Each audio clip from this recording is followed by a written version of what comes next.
अस्सलाम वालेकुम दोस्तों, इस वक्त हम मॉडल टाउन में हैं जी। मॉडल टाउन का ये इलाका शायद हम डिस्कवर नहीं कर सके थे। आज हम कर रहे हैं। यहाँ खूबसूरत पार्क ही पार्क है। ये देखें, एक बहुत लंबा चौड़ा पार्क है और खूबसूरत पार्क है। और उसकी वजह ये है कि इसके साथ ही यहाँ मियाँ साहब शहबाज शरीफ, मियाँ नवाज शरीफ का घर है। आबाई घर तो नहीं कहेंगे, जो सबसे पहले वो दूसरा शहर से बाहर, तो वो बाद में निकले, पहले वो यहीं तशरीफ रखते थे, यहीं घर था उनका। ये आपको पार्क नज़र आ रहा है। और भाई साहब, मियाँ साहब लंदन गए हुए हैं आजकल। सर बिल्कुल लंदन गए हुए और सुना है कि वापस भी आ रहे हैं। अच्छा, ईद मनाने गए थे वो बेसिकली। अच्छा यार, लोग बातें करते हैं, उनका भाई शहर है, ये है वो है। बात ये कि उनके वहाँ बेटे हैं, उनके औलादे हैं, इनका दिल चाहता है। क्या ख्याल है आपका? सर देखिए, वो सर ये तो परसेप्शन है ना, हर बंदे की अपनी अपनी ओपिनियन है। हाँ, बट दैट वाइज सर के वो लंदन जाएं, वो अमेरिका जाएं, व्हाट एवर यू वांट, वो जाती उम्रा में रहे, वो कहीं भी रहे, लेकिन मेरा सिर्फ कहना इतना है कि ये जो सिटीजन है, जो पाकिस्तानी है, इनको उनको प्रायोरिटाइज, उनको प्रायोरिटी देनी है कि उनका लाइफस्टाइल। एक वो देखें साहब, बहुत गुस्से में है, शायद ये गड़बड़ हो गई है।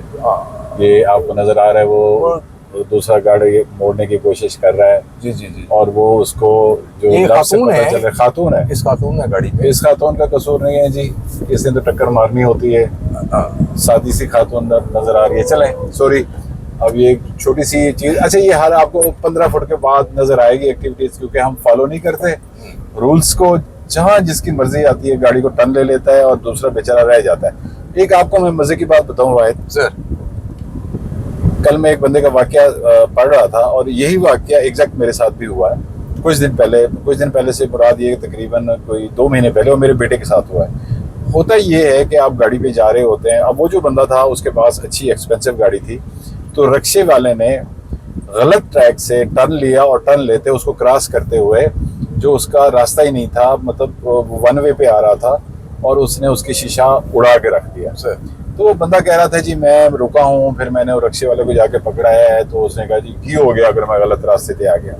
और वो कह रहा है कि मैं उसको थप्पड़ मारने लगा था गुस्से में, तो मैंने देखा कि इर्द गिर्द बहुत सारे लोगों ने कैमरे ऑन कर लिए थे। फिर उसके बाद कैमरे जब ऑन हो जाते, फिर पूरी मीडिया, सोशल मीडिया पे होता जी देखें एक कार वाले ने गरीब आदमी को थप्पड़ मार दिए और ये कर दे, कहता मुझे जालिम बना दिया जाएगा। ओहो, आम ही आम, जबरदस्त। तो वो कह रहे हैं जी मुझे जालिम बना दिया जाता और मुझे कहा जाता कि देखें जी एक करोड़ रुपए की गाड़ी पे बैठा हुआ बंदा एक गरीब रिक्शे वाले को मार रहा है। प्रॉब्लम एग्जैक्ट मेरे साथ भी ये हुआ। मेरा बेटा चला रहा था, तो एक रिक्शे वाला, वो चिंची रिक्शा आजकल वो दूसरा आया हुआ बाइक वाला रिक्शा जो लोडर होता है बेसिकली, उसने भी जल्दबाजी में टर्न लिया, और टर्न लेते ही गाड़ी को ठोका। उसका टायर जो है वो उड़ गया, उसका शीशा उड़ गया, उसको डेंट पड़ गया। तो उसके बाद मैं क्या कहता जी बाबूजी गलती होगी। अब ये प्रॉब्लम ये है, अगर मैं भी उसे कुछ कहता या मुझे गुस्सा भी आ रहा था, तो जो एक्चुअली उस लोडर का मालिक था उसको बुलाया, उसने कहा जी गरीब आदमी है। मैंने कहा गरीब आदमी ये है, लोडर आपका है, तो आप नुकसान पूरा करें। बिल्कुल सही। बहरहाल उसने नुकसान पूरा नहीं किया कि कौन, अच्छा जी करें जी 17 पे फोन करें, 15 पे फोन करें, और जो करना है कर लें। और मजे की बात ये, फिर लोग बदमाशी पे भी उतर आते हैं कि जो करना है कर लें, हम देख लेंगे। तो ये पाकिस्तान है सर। पाकिस्तान में कहते हैं जी भाई साहब अपने आप को बचा के रखो, चाहे वो रिक्शे वाला है, चाहे वो गाड़ी वाला है, चाहे वो बाइक वाला है। आपका नुकसान किसी ने पूरा नहीं करना होता, और मुजरिम भी आपको बनाया जाता है। तो अगर आप बड़ी गाड़ी पे हैं तो नुकसान भी आप ही का होगा। क्यों, आप क्या कहते हैं सवाल? सर बिल्कुल ऐसे ही है। ये बेसिकली सर सिस्टम का फेलियर है बहुत बड़ा। आपने मकसद है इस हद तक पॉवर्टी का वो एलिमेंट हो गया कि लोग बिल्कुल दूसरा बर्दाश्त भी खत्म हो गई है सर। और जब आप लोगों को प्रॉपरली अवेयर ही नहीं करेंगे, लोगों को एजुकेट ही नहीं करेंगे, लोगों को बताएंगे नहीं, ट्रैफिक रूल्स नहीं करेंगे। 90% लोगों के पास लाइसेंस नहीं है। 90% लोग हैं, आप चेक कर लें, उनके पास सर लाइसेंस नहीं होंगे बुढ़ा साहब, और वो चला रहे हैं। वो बच्चे हैं, टीन एजर्स हैं, वो चला रहे हैं। अब एक 17, 18, 15, 16 साल का बच्चा है जिसके पास अभी तक आईडी कार्ड नहीं है, लाइसेंस कहाँ से होगा? वो चला रहा है, मार रहा है, ठोक रहा है, और फिर 4 बंदे फिर वो सिंपैथी लेने के लिए आ जाते हैं कि यार वो बच्चा, चलो छोड़ो जी। बट आप ये नहीं देखते। मैं तो कहता हूँ उनके पेरेंट्स को भी अंदर करना चाहिए जिन्होंने इतने छोटे बच्चों को पढ़ा। लेकिन सेकंड थिंग कि फिर वही पॉवर्टी वाला एलिमेंट आ जाता है, जिसमें चाइल्ड लेबर को आज तक आप अपने मुल्क के अंदर इम्प्लीमेंट नहीं कर सके। आप लोगों को बता नहीं सके कि यार बच्चे इनसे आप क्यों मजदूरी करवा रहे हैं। लेकिन स्टेट रिस्पॉन्सिबिलिटी ले, स्टेट को सर एजुकेट करे। पब्लिक कितना पब्लिक पे आप लोड डालेंगे? लोग, जाहिर है वो मंटो साहब वाली बात है कि जो गरीब आदमी का जो मजहब होता है वो रोटी होता है। तो मैं तो ये बात करता हूँ कि गरीब आदमी है सर, वो एक लिमिट तक की वो तो करेगा वो 100-200 रुपए के लिए, लेकिन उसको ये नहीं पता होता कि मैंने करोड़ 1.5 करोड़ रुपए की गाड़ी को मैंने फारग करके रखी है। वो बंदा कह रहा था जी वो शीशा जो है ये नॉर्मली कम से कम मेरा 25,000 का रहेगा। Exactly, sir. और मेरा ये नुकसान हो गया। Exactly. लेकिन कोई परवाह नहीं है किसी को। हर आदमी जो है वो सिर्फ अपनी बात करता है। खैर आपने जो बात की ना सर, रिस्पॉन्सिबल जो होते हैं वो पेरेंट्स होते हैं, पेरेंट्स को पकड़ना चाहिए। मैं आपको एक बात बताऊं, मैं हमेशा अपने वीलॉग में बात करता हूँ सिस्टम की कमी है इसमें, या आपको भी आप इत्तेफाक करेंगे या सिस्टम नहीं है यहाँ। अगर पुलिस वाला किसी कम उम्र ड्राइवर को देख रहा है तो उसको रोके और रोके गाड़ी उसके अंदर करे, पेरेंट्स को बुलाए, नहीं पकड़ते। उनके सामने ये सब कुछ हो रहा होता है, नहीं पकड़ते। सिर्फ वो उन लोगों को पकड़ेंगे, हेलमेट नहीं पहना हुआ तो उसको पकड़ लेंगे, क्योंकि उससे वहाँ उनको तवक्को होती है कि ये 50 रुपए 100 रुपए दे देगा, चलान से बच जाएगा, पैसे दे देगा। जी जी। तो ये सारी चीज़ें हैं।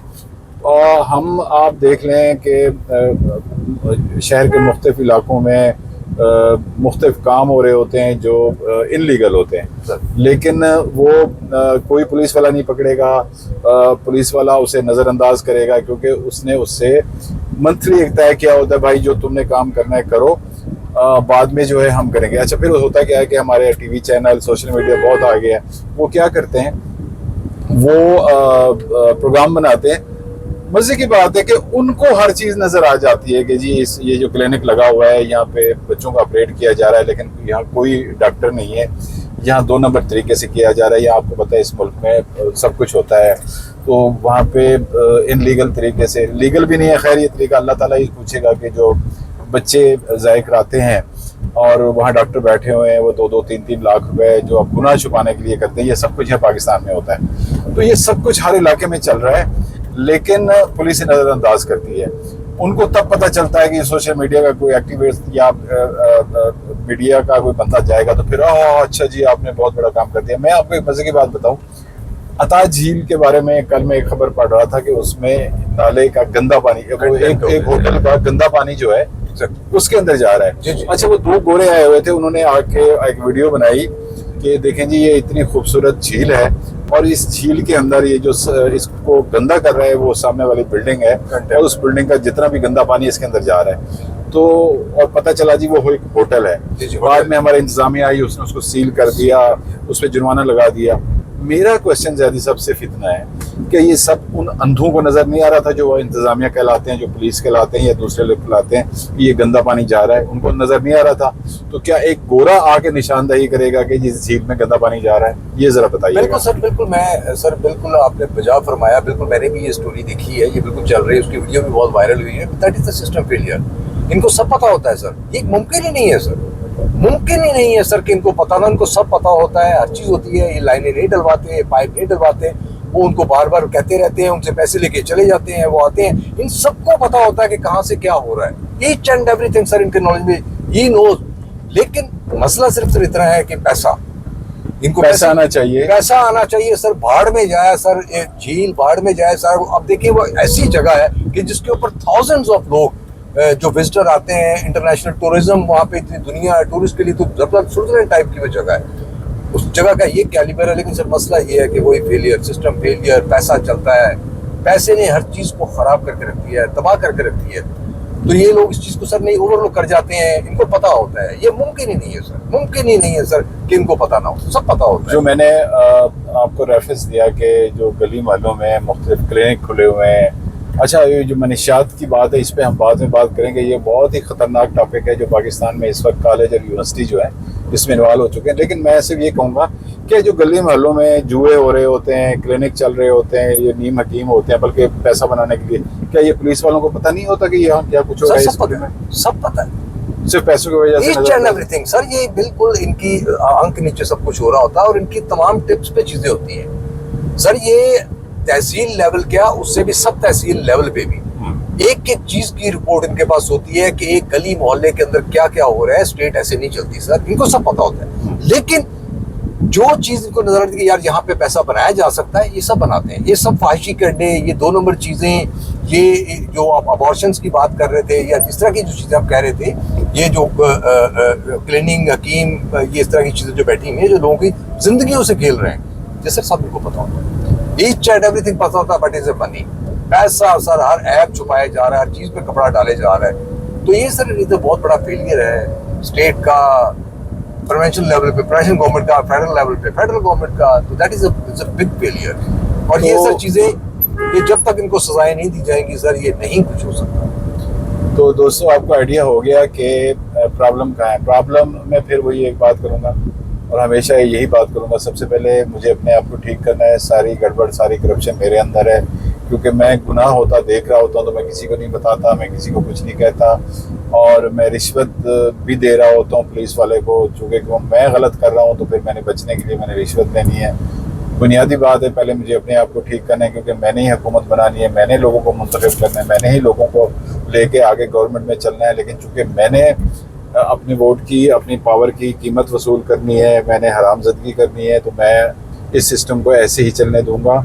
और मेरी अपनी ख्वाहिश इसमें शामिल है, और ये ख्वाहिश जब तक ख़त्म नहीं होगी, ये चीज़ जब तक ख़त्म नहीं होगी, जब तक मैं अपने आप को ठीक नहीं करूँगा, सवाल ही पैदा नहीं होता कि ये सिस्टम ठीक हो जाए। बहरहाल आज तक के लिए इतना काफ़ी, कल फिर इंशाल्लाह किसी और टॉपिक पे बात करेंगे। Thank you so much. Thank you भाई साहब, बहुत बहुत शुक्रिया। Thanks a lot sir, thank you very much sir, welcome sir.